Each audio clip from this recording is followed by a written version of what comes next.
নমস্কার বন্ধুরা, আমি পৌশালী চলে এলাম আরও একটা নতুন ভিডিও নিয়ে। এখন আমরা এই ভিডিওতে প্রসেনজিৎ ঋতুপর্ণা জুটির 50তম সিনেমা অযোগ্যর অফিসিয়াল টাইটেল ট্র্যাক আজকে ড্রপ করা হয়েছে বিকেলবেলা সুরিন্দর ফিল্মসের ইউটিউব চ্যানেল থেকে। তো সেই গানটাকে নিয়ে কথা বলবো। আমি প্রচণ্ডভাবে ওয়েট করছিলাম এই গানটা, কেননা এই গানটা ঘুরে ফিরে বারবার আমরা শুনতে পাচ্ছিলাম। ট্রেলারেও এই গানটাকে এক ঝলক রাখা হয়েছিল, অনুপম রায়ের এই গানটা। এমনিতেই অনুপম রায়ের গান আমার খুব ভালো লাগে। তো অযোগ্যর টাইটেল ট্র্যাক কেমন লাগলো? অ্যাজ ইউজুয়াল এটা খুব খুব খুব সুন্দর একটা গান। যেমন কথাগুলো সুন্দর, গানের লেখা যতটা সুন্দর হয়েছে ততটা সুন্দর সুর হয়েছে। আমি দেখলাম অনুপম রয় এই গানের কম্পোজার, তিনি গেয়েছেন, তিনি সুর করেছেন এবং লিরিক্সও লিখেছেন অনুপম রয়। পুরো বিষয়টা না অত্যন্ত সুন্দর হয়েছে, খুব যত্ন করে গেয়েছেন। এবং স্পেশালি এই গানটাতে এসরাজের ব্যবহার যেভাবে করা হয়েছে, মানে অন্তরার আগে থেকে এসরাজটা যখন ঢোকে ইন্টারলিউড পোর্শনে, অসাধারণ শুনতে লাগে। তার সঙ্গে যখন আমরা ভিজুয়াল দেখতে পাই, দেখো ভিজুয়ালি আমরা অনেক নতুনত্ব কিন্তু কিছু দেখিনি।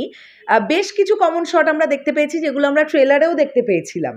হ্যাঁ, তো দু একটা এক্সট্রা শট রাখা হয়েছে।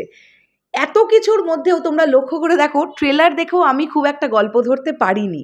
মানে এটা যেহেতু প্রসেনজিৎ ঋতুপর্ণা জুটির 50তম ছবি, তাই এটা একটা আমাদের কাছে প্রচণ্ড প্রমিসিং কিছু একটা ছবি আসতে পারে, এটা আমি আশা করছি। কেননা ডিরেক্টেড বাই কৌশিক গাঙ্গুলি, এই মানুষটির ওপরে অগাধ ভরসা। তার সঙ্গে বুম্বাদা এবং ঋতুদির জুটি, মানে ভাবাই যাচ্ছে না, লোকজন ওয়েট করে আছে এই সিনেমাটা দেখবে বলে। সব মিলিয়ে আমার কাছে খুবই ভালো লেগেছে এই গানটা। ভীষণই সুন্দর একটা গান, ভীষণই ভালো লেগেছে। তো ন্যাচারালি আমরা জানি অনুপম দা যে ধরনের গান বাজনা করেন, অনুপম দাকে কখনোই আমরা খুব একটা রক মিউজিক কখনোই করতে শুনিনি। অনুপম দা একটু স্নিগ্ধ গান গাইতে পছন্দ করেন।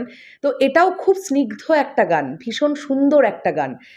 তিনটে ক্যারেক্টারকে বেসিক্যালি এই গানটার মধ্যে ফোকাস করা হয়েছে, বুম্বাদা, ঋতুদি এবং শিলাজিৎদা। এই তিনটে ক্যারেক্টারকে নিয়েই তো মূলত গল্পটা আবর্তিত হবে মোস্ট প্রবাবলি। তার সঙ্গে সঙ্গে যেটা দেখতে পাচ্ছি যে বাচ্চা মেয়েটি, সে অসুস্থ হবে, সে হসপিটালাইজড হবে, এই বিষয়গুলো থাকবে।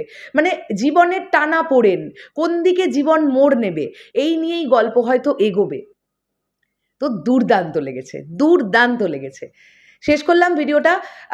7th of June theatrical release পেতে চলেছে এই সিনেমাটা।